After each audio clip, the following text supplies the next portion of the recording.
Adoption from foster care is not expensive. Speaking personally from experience to someone who has adopted two children from foster care, it is not. There are some costs up front, a couple of $100s maybe, and a lot of times some agencies can support you through that. And then of course there is preparing for a child, which you do that anyway, whether you are having biological children or adopting or you're fostering, you are always preparing to have children come into your home. And so, and there is a stark difference between private adoption and adopting through foster care, and that is something that is not true. It does not cost a whole lot of money to adopt. Even as you go through the adoption process, there is funding to help offset that cost so that you are not incurring a lot of cost as a family to adopt.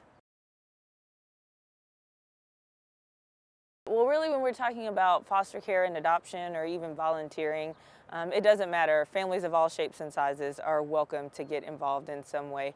Whether you have kids, whether you're single, or anything of that nature, you can get involved in some way. Even folks who may have some criminal history, everybody has a background.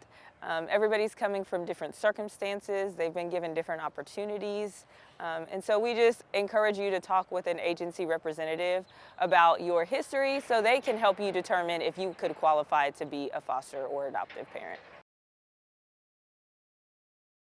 Once you adopt, that child is legally yours. What we do encourage is that families are open to connections with biological parents or extended family members, because what we do know is that children do best when they are close to people who know them and who they were around before they were involved in child welfare. So we just want to make sure that families know legally once you adopt, they are yours, but you are opening your arms to more than just the kiddos, but the family altogether.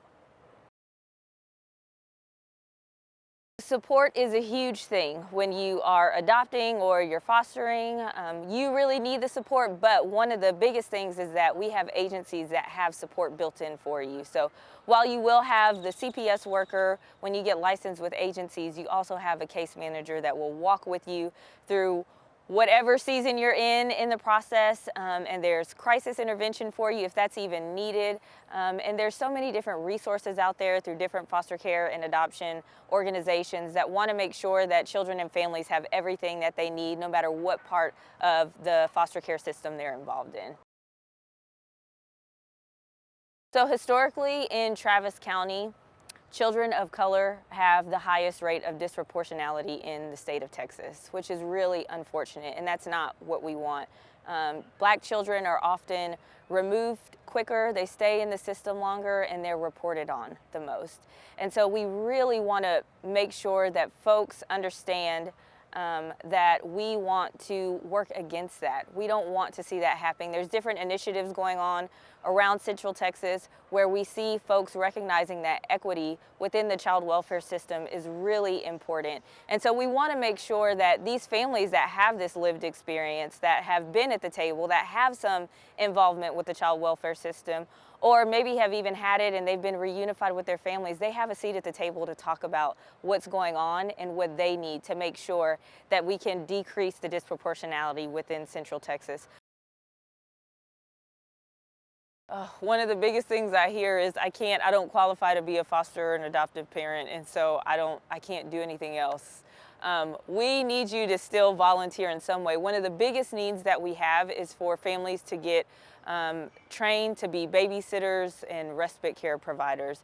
And so what that is just getting some additional training. You're not going to go through the whole foster care process, but you will get some training under your belt so that you can support kinship families, you can support foster families that are walking through this process right now, to make sure that they have some additional support with them. You can also just volunteer. There's so many different organizations that do support families that are involved in the child welfare system or even at risk of involvement with the child welfare system. So you can find out who those are by visiting the foster community website, and there's lots of places that you can get engaged in.